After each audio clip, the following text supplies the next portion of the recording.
Assalamualaikum warahmatullahi wabarakatuh. Today's presentation we will talk about riba versus profit in our course Islamic Financial System with the code MBA2013 in group KME 3. This is our group member. Study for me, Muhammad Hazim bin Rusli, Muhammad Akif Fitri, Muhammad Amir Al-Azad, Muhammad Amir Akasha, and Muhammad Afiq Amin.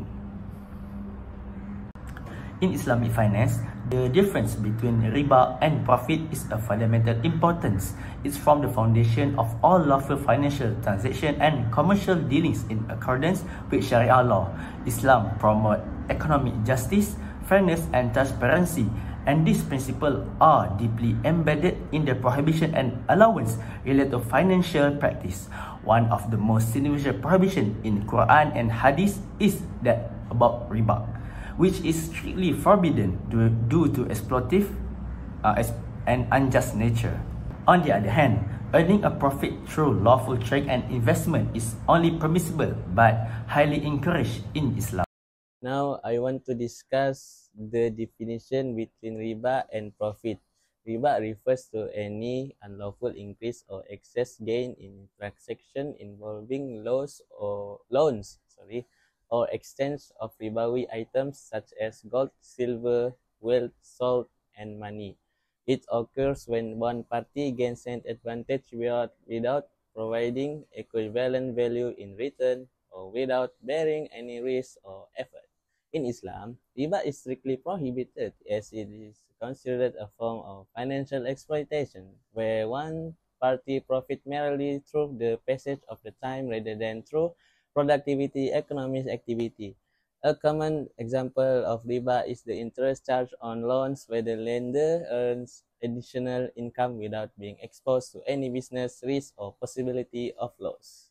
Moreover, profit in trade is a lawful income earned through commercial activities involving the exchange of goods or service between two parties with mutual consent in Islamic commercial law.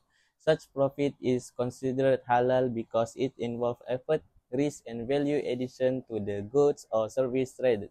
For example, in a murabaha contract, the seller discloses the original cost of the item along with the profit margin charged to the buyer. This transaction is conducted with transparency and mutual agreement and is encouraged in Islam as it reflects fairness, clarity, and responsibility in business daily. My name is Muhammad Mekasha bin Ma'zid and my matric number is 1241555. I will explain about the legal basis for riba in Islam. The Quran clearly states in Surah Al-Baqarah verse 275, Allah has permitted trade and forbidden riba. This verse highlights that while trade is lawful, riba is strictly forbidden and those who consume it will be raised like someone possessed, showing its serious consequences.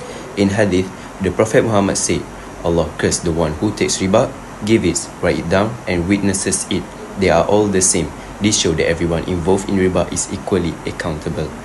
According to Ijma, scholars like Imam Shafi'i agree that all forms of riba are prohibited, whether in loans or trade, to ensure fairness and prevent exploitation.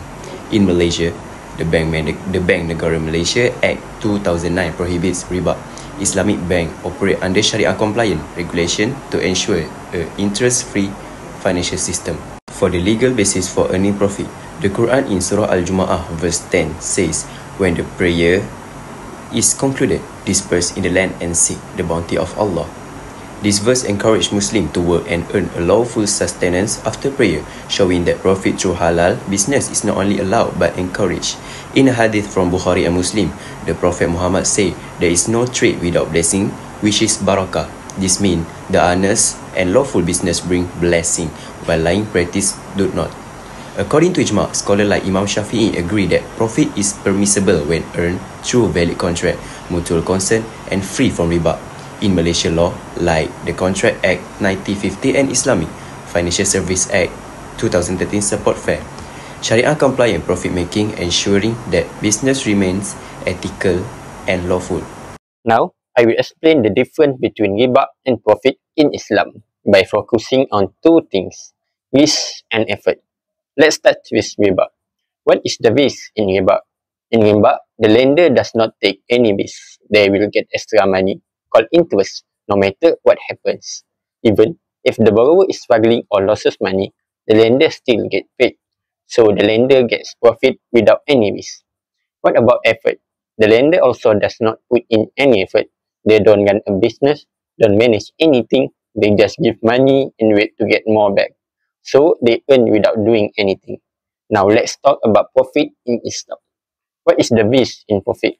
If someone invests in a business, there is a chance of loss. Nothing is guaranteed. You only make profit if the business succeeds. So the investor is taking a real risk. What about effort? To earn profit, people must work hard. They have to plan, manage, and make decisions. Success depends on their effort, skills, and strategy. So in summary, riba is haram because it gives money without risk and without effort. Profit is halal because it comes from real risk and real effort. Islam teaches us to be fair. We should earn money the right way, by contributing and taking responsibility, not by taking advantages of others. So, in this slide, I will explain about recommendation for this issue, which is a part of lesson in Islamic financial system. To enhance understanding and ensure better compliance with Islamic financial principles, it is essential to significantly improve Islamic financial literacy across all segments of society. One of the most effective ways to achieve this is by incorporating basic Islamic finance courses into the curriculum of schools, colleges, and universities.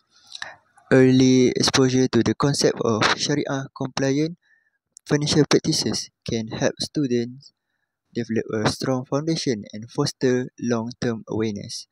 In addition to formal education, awareness campaign conducted through social media platform can reach a broader audience, including those who may not have access to formal financial education. This campaign can use simple language, real-life example, and engage content to explain the importance and benefits of Islamic finance, correcting misconception and encourage informed participation.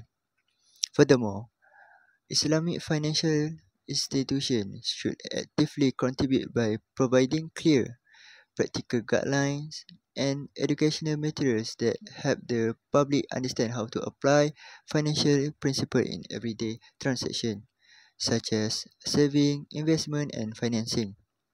By combining formal education, community outreach, and institutional support, we can create a more knowledgeable society that is both confident and committed to Islamic financial practices.